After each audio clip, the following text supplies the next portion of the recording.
Arnoldo, hay quienes dicen, ojalá la presidenta Sheinbaum aproveche estas circunstancias provenientes de Estados Unidos para hacer una limpia y una mejoría del sistema político y que se deshaga de una serie de personajes de poder importantes que no permiten cumplir con los propósitos de la llamada Cuarta Transformación. A mí me parece que es muy difícil poder pensar que pueda haber una remoción generalizada de los malos personajes señalados públicamente en muchos cargos de poder. Pero ¿qué tanto consideras, Arnoldo, que todo esto que se está viviendo podría ayudar a que Morena presente mejores candidatos, que haya una especie de corrección, no me atrevo a decir depuración, pero cuando menos una corrección con mejores candidatos y procedimientos para las próximas elecciones? A mí me parece lamentable que sea una coyuntura exterior y una presión política lo que nos obligue a hacer lo que tendríamos que haber hecho desde hace mucho tiempo, ¿no? O sea, el mayor problema político del país, heredado del priismo, heredado de la posrevolución, al que se sumó con entusiasmo febril el panismo en la alternancia, continúa hasta nuestros días. Y me parece pues muy oprobioso que los mexicanos tengamos que soportar una clase política corrupta, imbrincada en todos los partidos políticos, y que no podamos hacer nada y que estemos a expensas de eso. Yo creo que parte del entusiasmo con que se volcó el voto en favor de López Obrador en el 18 fue no tanto su promesa de limpiar la corrupción, como su actitud vital de ser un político pues que nos vendió una imagen de austeridad absoluta, de energía, de determinación, hasta incluso cuando en el 2006 no aceptó su derrota y todo, se veía como que a este país le hacía falta una limpia generalizada. Por eso fue tan decepcionante los pactos políticos con el peñismo, que no me lo explico de ninguna otra manera, y nada más cebar la venganza en Rosario Robles, y además hacerlo de mala manera. Y ya hemos hablado muchísimo de la decisión de un fiscal como Gertz Manero, primer fiscal autónomo del país, y un fiasco absoluto y total, ¿no? Entonces vamos tarde en esa lucha.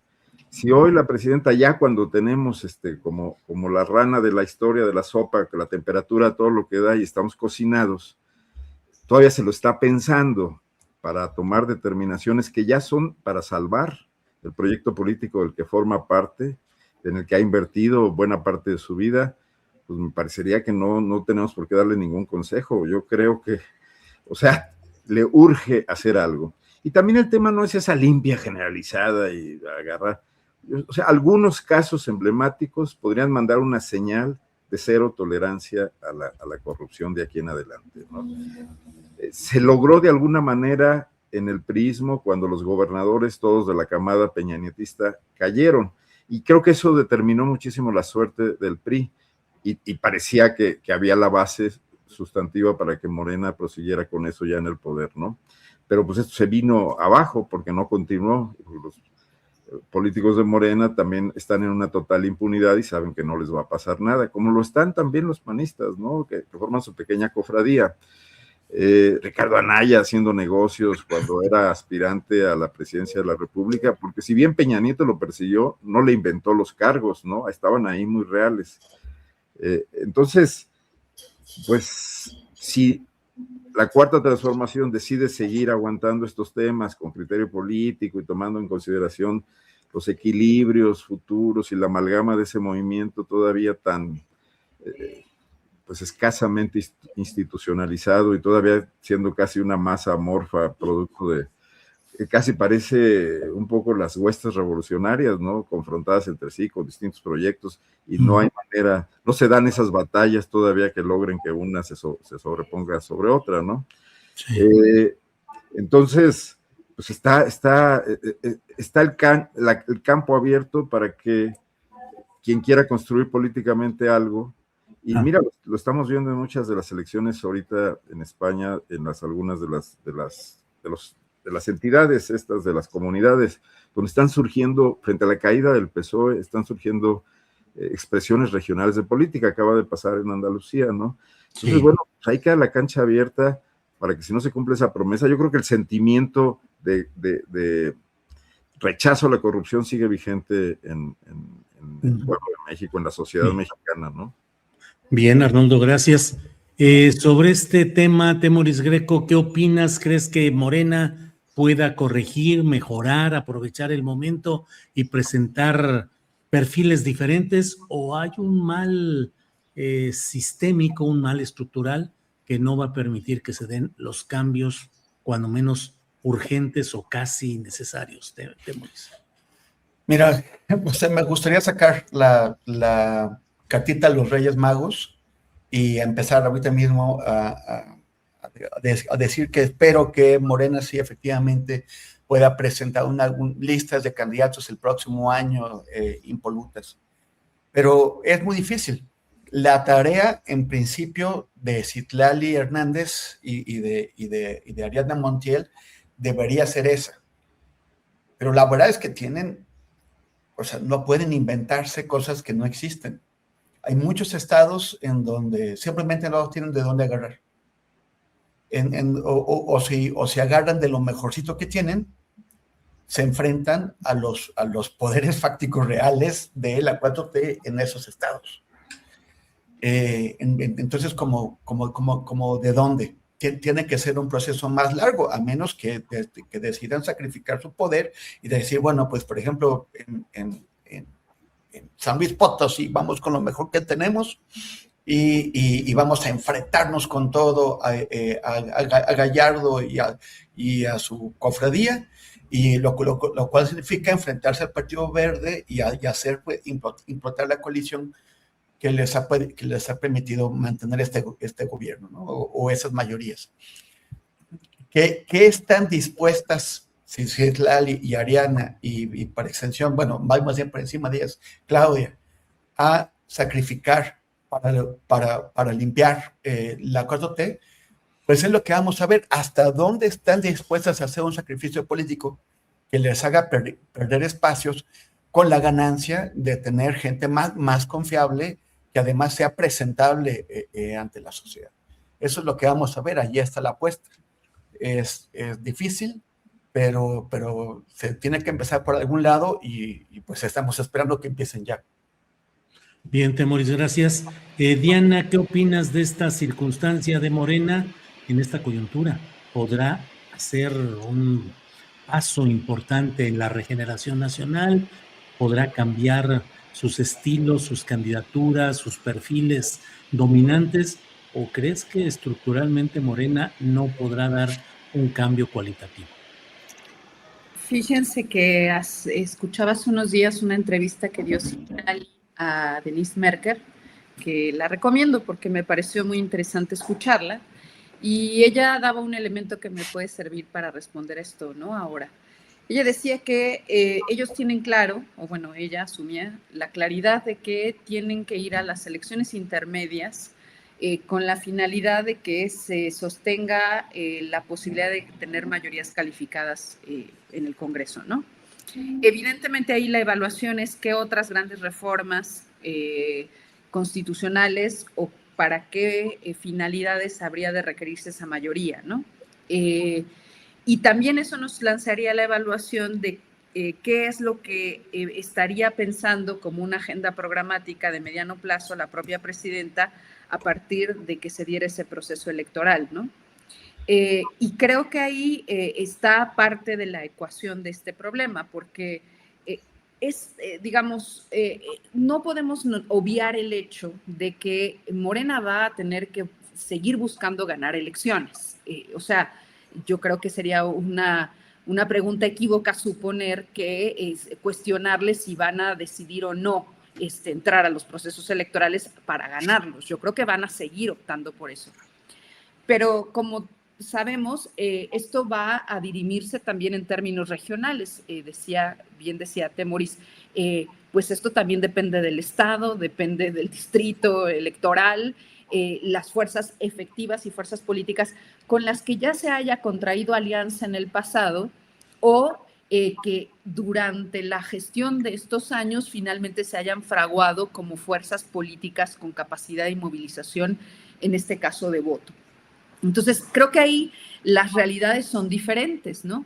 Y no hay que perder de vista que Morena es muchas cosas, o sea, yo creo que no podríamos hablar realmente de una configuración estructural de Morena sin tener en consideración el hecho de que está la estructura del partido, está también, ¿no?, un sector que le es favorable de gente que sigue, ¿no?, y seguirá votando por Morena en lo sucesivo, pero que dentro del partido la composición también es muy complicada, ¿no? O sea, yo creo que aquí el tema es hasta dónde el liderazgo de Ariadna Montiel, que me parece que ya deja claro que Andy López Beltrán no va a tener un papel preponderante en esto. Me parece que justo lo que sucedió ahora en su paso y en la manifestación que hicieron en Chihuahua el fin de semana es una expresión de eso, es decir, es Ariadna ya, ¿no?, colocándose frente a Andrés López Beltrán. Pero lo que sí queda por ver es cómo se van a mover ahí las fuerzas efectivas del monrealismo, por ejemplo, ¿no? ¿Qué lugar va a ocupar las alianzas políticas? Que eso también da un margen de acción muy complicado, es decir, hasta qué punto el compromiso fáctico y la imbricación que han generado con el PT y con el Verde, pues hace que esta última fuerza, el Verde, ahora tenga un capital político que no tenía, ¿no? Y creo que ahí es donde se van a dirimir las cuestiones. Creo que ahí es donde está lo más interesante de lo que le suceda al país en el futuro, ni siquiera entre la oposición que no logra cuajar nada y que en todo caso está ahorita en un golpeteo de otro orden. Y yo quiero suponer que, o más bien me atrevería a pensar, que en ese necesario juego de ganar elecciones van a sostener alianzas políticas en ciertos lugares con personajes impresentables. Habrá que ver, por ejemplo, el caso de Guerrero, ¿no?, qué sucede, pero por otra parte, habrá quizá otros lugares en donde sí se pueda reconfigurar, recomponer o dar espacio a otras fuerzas políticas que quizá también han estado siempre ahí, siempre han sido parte del movimiento, siempre han sido morenistas, pero que van a ir ascendiendo. Yo veo liderazgos pequeñitos que de pronto no figuran, no son aparentemente muy vistosos, pero que creo que al paso del tiempo van a empezar a cobrar estatura o van a empezar a ocupar espacios que se consideraba que eran para otros. Es el propio caso de Ariadna Montiel, pensaría yo, ¿no?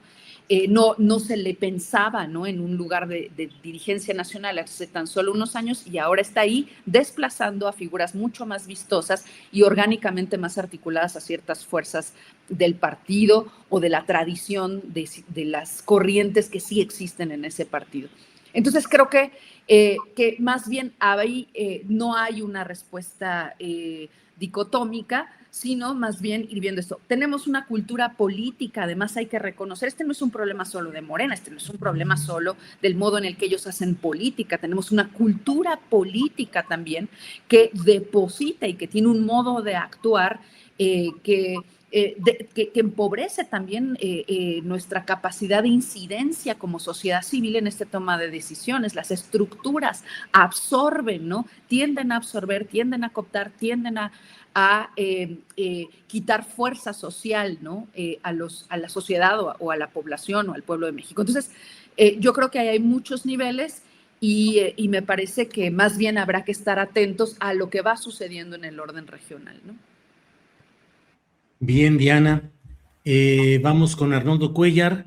Estamos ya en la parte final. Nos toca como un postrecito de unos 3 minutitos por persona y con eso cerramos nuestra mesa de este día. Así es que, Arnoldo, un tema, muchos temas, lo que usted desee, por favor.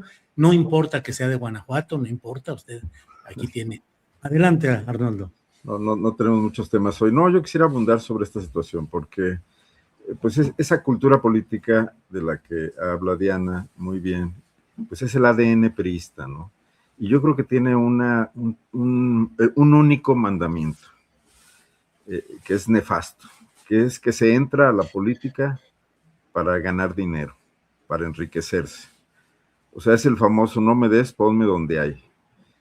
Porque eso se ha reproducido sistemáticamente en los gobiernos estatales del PAN, en los gobiernos estatales de Morena, y es tal cual lo que el priismo dejó heredado. No sé, habría que hacer algún estudio histórico importante en qué momento surge esto, porque no creo que sea con Miguel Alemán y los 40, creo que ya con los generales previamente también existía esto, y baja en cascada, ¿no?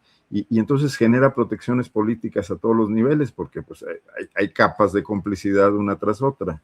Y lo vemos todos los días en la política de cualquier municipio.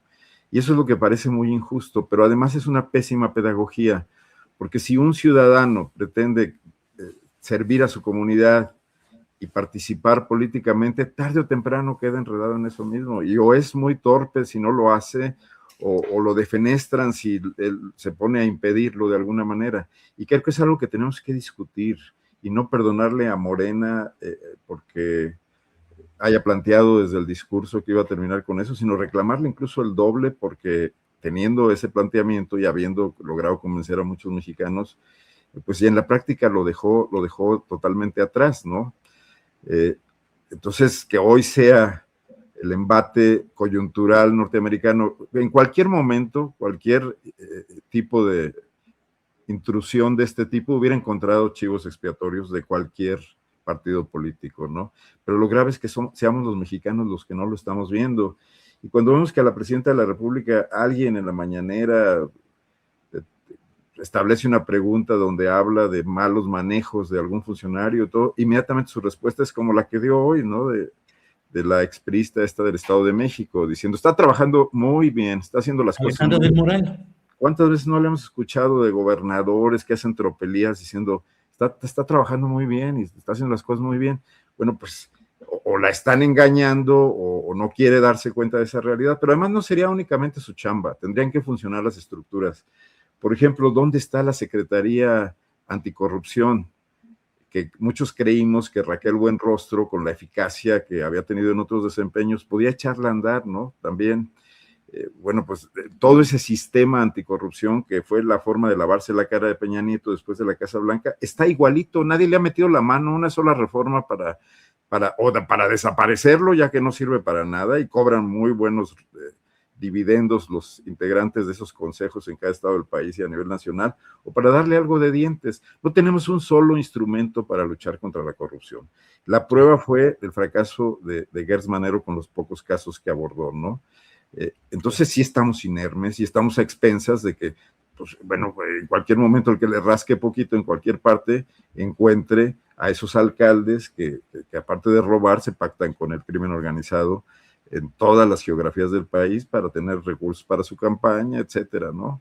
Sí. Pero sí me parece esa una de las cosas más graves y que tendría que estar en el debate público permanente, ¿no? Y ya no se diga lo relacionado con las campañas políticas y la ineficacia al respecto, ¿no? De los órganos electorales, que pueden haber sido muy buenos en otras cosas, pero que ahí sencillamente nunca tuvieron ni han tenido la posibilidad de intervenir. Bien, gracias.